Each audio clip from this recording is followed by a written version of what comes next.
because joining us now is former Homeland Security Secretary Jeh Johnson, an attorney, former general counsel at the Pentagon. And we also want to ask you about Homeland Security and Secret Service and what happened this weekend. But first, let me ask you about Judge Cannon and your evaluation of what happens next with special counsels. I thought the analysis, the prior analysis, was excellent. There are ample precedents of special counsels, independent counsels, who have not been Senate confirmed.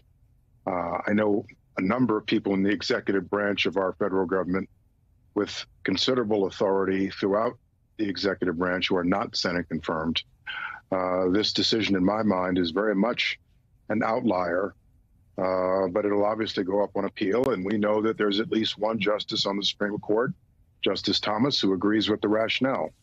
So we'll see what happens. It's obviously a setback for the efforts to prosecute President Trump for what he did with classified documents in Mar-a-Lago. And as an attorney who's been part of the administration, just in the broader context, you're already seeing from the former president an attack against the judicial system, an attack against the president, for doing something that he did not do. The whole point about independent prosecutors is that it is supposed to isolate the White House from influencing these cases that involve themselves. And in one case, the Robert Hur, his son, but in his political rival, Donald Trump, his predecessor. But in that context, what we're going to hear in Milwaukee, what we're already hearing, is a game plan. What do you think about where we stand in terms of Americans' respect for the judiciary? You've got Democrats who no longer respect the Supreme Court for a lot of questions of ethics, as well as the immunity decision. You've got Republicans, this divide in our country about the court system, which we've never really seen to this degree.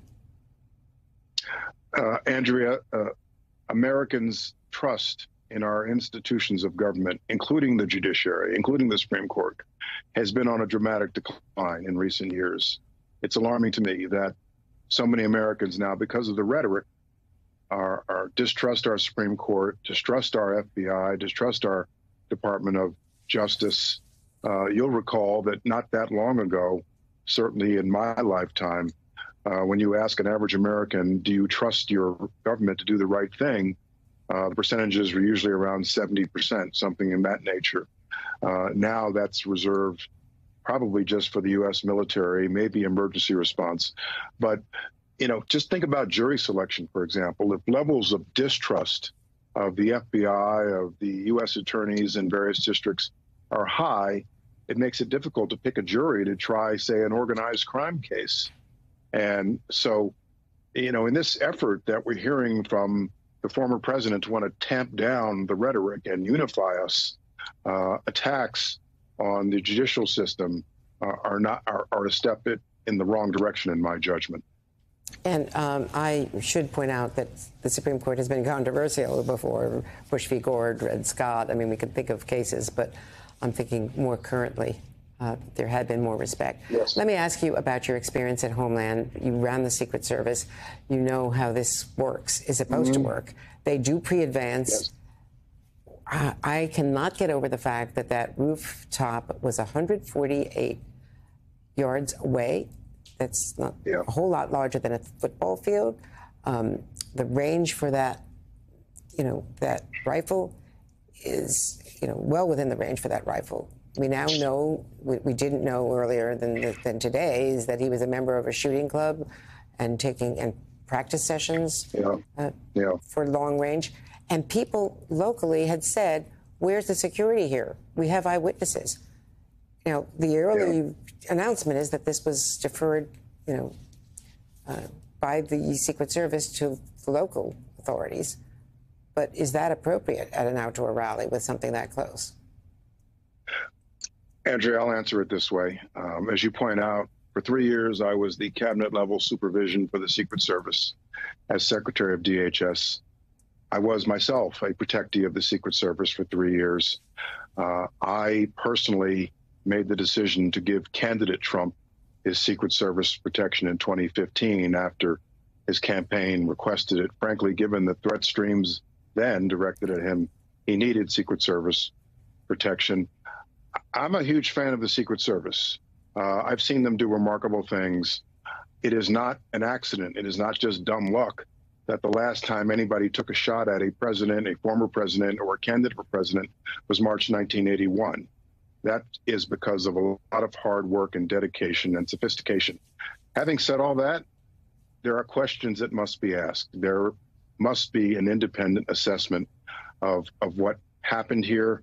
We all know that within an event, there's screening, but it is also the case that when the Secret Service takes a look at a situation, at a scene like this, they must survey any line of fire from a rooftop beyond the immediate perimeter of the event, including 148 feet, 148 yards away. There are these reports now that various people observed this person on the rooftop, tried to alert the law enforcement. The first thing that occurs to my mind was the seconds before John F. Kennedy was shot in 1963. Someone observed Lee Harvey Oswald in the book depository with a rifle. And so there needs to be an assessment here of what happened. There are some major lessons learned. My fear and my educated hunch is that there was somehow a failure of communication, that someone tried to alert local law enforcement, and local law enforcement tried to alert the Secret Service and did not act fast enough. Something broke down someplace. That's just a hunch on my part. The facts will come out and we'll know a whole lot more. But like any event like this, lessons must be learned and reforms must be made.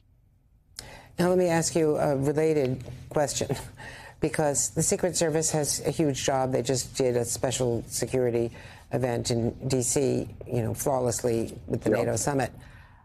They do inaugurals. They do these things. They didn't do January 6th, notably. That said, we've had elections where there have been multiple candidates for longer periods of time, and they've had to deploy to more than just two leading presumptive nominees, as well as a vice presidential choice that is likely or could be made today.